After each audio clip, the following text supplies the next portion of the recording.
अस्सलाम वालेकुम। इमरान प्रतापगढ़ी जो कांग्रेस के नेता है, उनको कौन नहीं जानता, हर कोई जानता है। इमरान प्रतापगढ़ी हमेशा शायरी के शायर से पहचाने जाते हो, जाने जाते हैं। इमरान प्रतापगढ़ी या संसद के अंदर हो या संसद के बाहर हो, वो हमेशा शायर व शायरी करते हैं और लोगों को इंसाफ दिलाते हैं। इमरान प्रतापगढ़ी जब संसद के अंदर जाते हैं तो बिल्किस बानो, पहलू खान, तबरेज अंसारी, औरंगजेब, ये सब के बारे में मुद्दा उठाते हैं और आवाज उठाते हैं, जिसको जब वो बयान करते रहे तो उनके विपक्षी दल उनको बैठाने का बहुत कोशिश करते हैं। बाकी इमरान प्रतापगढ़ी अपनी आवाज को संसद में फैलाते हैं और स्पीकर तक पहुंचाते हैं। आइए जानते हैं इमरान प्रतापगढ़ी संसद में किस तरीका से आवाज उठाते हैं, और देखिए इस वीडियो में कि इमरान प्रतापगढ़ी शायरी अंदाज में किस तरीका से आवाज उठाए हैं, और देख सकते हैं और सुन सकते हैं। देखिए इमरान प्रतापगढ़ी को। पथराई आंखों से किंग कर्तव्य विमूढ़ होकर समीक्षा में लगे हुए हैं कि आखिर कसर कहां रह गई।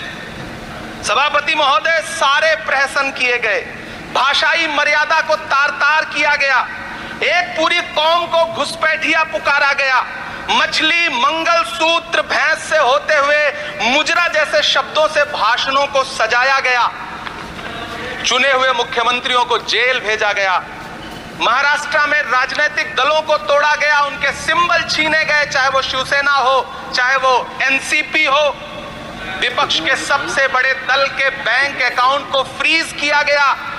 उसके बाद मोदी सरकार चुनाव लड़ने के लिए जनता के दरबार में गई, लेकिन बाहरी जनता ने दिखा दिया कि दर्द की हद से गुजारे तो सभी जाएंगे, दर्द की हद से गुजारे तो सभी जाएंगे, तैरे या डूबे किनारे तो सभी जाएंगे, कोई कितनी भी बुलंदी पे चला जाए मगर आसमानों से उतारे तो सभी जाएंगे। जनता ने दिखा दिया इस देश की। मैं महामहिम राष्ट्रपति महोदया के भाषण पर चर्चा करने के लिए, अभिभाषण पर चर्चा करने के लिए यहां खड़ा हुआ। सरकारी भाषण की मजबूरियां होती हैं, सरकार की तारीफ करनी पड़ती है, लेकिन जिस एक शब्द के इर्द गिर्द पूरा भाषण बुना गया था वो था अमृतकाल। सभापति महोदय, छात्र नौकरी मांगने पर लाठियां खा रहे हैं, 2 जून की रोटी मुहाल है, पेपर लीक ने लाखों छात्रों का भविष्य चौपट कर दिया है, और देश को बताया जा रहा है कि अमृतकाल आया है। कभी कभी मेरा मन करता है कि मणिपुर में निर्वस्त्र करके घुमाई गई बेटियों से पूछूं कि अमृतकाल आया है या नहीं आया है। कभी कभी मेरा मन करता है सभापति महोदय कि देश के लिए ओलंपिक लाने वाली बेटियां जो इसी जंतर मंतर पर घसीटी गई, उनसे पूछूं कि अमृतकाल आया है कि नहीं आया है।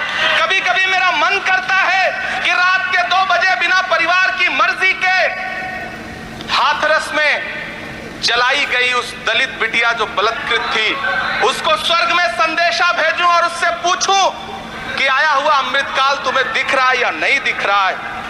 कभी कभी मन करता है कि मैं बिल्किस बानो से पूछूं कि देश में आया हुआ अमृतकाल तुम्हें नजर आ रहा है या नहीं आ रहा है। सभापति महोदय, कभी कभी मन करता है कि भीड़ के जरिए लिंच करके मारे गए पहलू खान की 85 साल की दोनों आंखों की अंधी मां से पूछूं कि देश में आया अमृतकाल तुम्हें दिख रहा है या नहीं दिख रहा है। कभी कभी मन करता है कि ईद के कपड़े खरीद कर लौट रहे से पूछूं, कभी कभी मन करता है कि तबरेज अंसारी की विधवा से पूछूं, कभी कभी मन करता है कि सहारनपुर के उन 3 बच्चों से पूछूं जिन्हें छत्तीसगढ़ में लिंच करके मार दिया गया। सभापति महोदय, कभी कभी मन करता है कि मैं गुजरात के चिखोदरा में क्रिकेट मैदान में लिंच करके मार दिए गए सलमान बोरा के परिवार से पूछूं कि अमृतकाल आया है या नहीं आया है। कभी कभी मन करता है कि मैं अलीगढ़ के औरंगजेब उर्फ फरीद से पूछूं जिसे लिंच करके मार दिया गया और बाद में उसी मृतक के ऊपर डकैती का मुकदमा कायम किया गया। सभापति महोदय, ये कैसा अमृतकाल है जिसके अभिभाषण में स्वास्थ्य पर सिर्फ आधे मिनट पर चर्चा हुई। कैंसर के मरीज दिन ब दिन बढ़ रहे हैं, हार्ट अटैक से हंसते खेलते बच्चे जान गंवा रहे हैं, कभी क्रिकेट के मैदान में कभी जिम में, और इस सरकार के पास स्वास्थ्य पर बात करने के लिए आधा मिनट है। सभापति महोदय, कोविड वैक्सीन को लेकर के लंदन की अदालत से जो तथ्य देश के सामने आए हैं, उन्होंने भय फैला रखा है। कांग्रेस की सरकारों ने भी चेचक, पोलियो और प्लेग जैसी महामारियों के टीके लगवाए, लेकिन न तो कभी सर्टिफिकेट पर अपना फोटो छपवाया और न कभी उसके नाम पर वोट मांगे। कांग्रेस की सरकारों ने यह किया है, लेकिन इन सरकारों ने क्या किया है, मोदी जी ने क्या किया है कि राजनीतिक दलों को तोड़ा और तोड़ करके चुनाव लड़े और चुनाव लड़ने के बाद भी आशातीत सफलता प्राप्त नहीं हुई है। सभापति महोदय, अंतिम 1 मिनट आपसे लूंगा। मुझसे बहुत सारे please 1 minute sir. You have made a speech, you know what you have did. अंत में सभापति महोदय, मैं अंत में यही कहना चाहता हूं कि चुनाव समाप्त हो चुके हैं, सरकार बन चुकी है, लेकिन मुझे इस देश के प्रधानमंत्री जी से यह कहना है कि आप नारे लगाते थे सबका साथ सबका विकास। चुनाव के बाद अंतिम बात सर की, ये झूठी सच्ची अदाकारी, अंतिम बात सर, शेर सुना लो। बस इंडिया नगरी चैनल में इतना ही, फिर मिलेंगे। जय हिंद, जय भारत।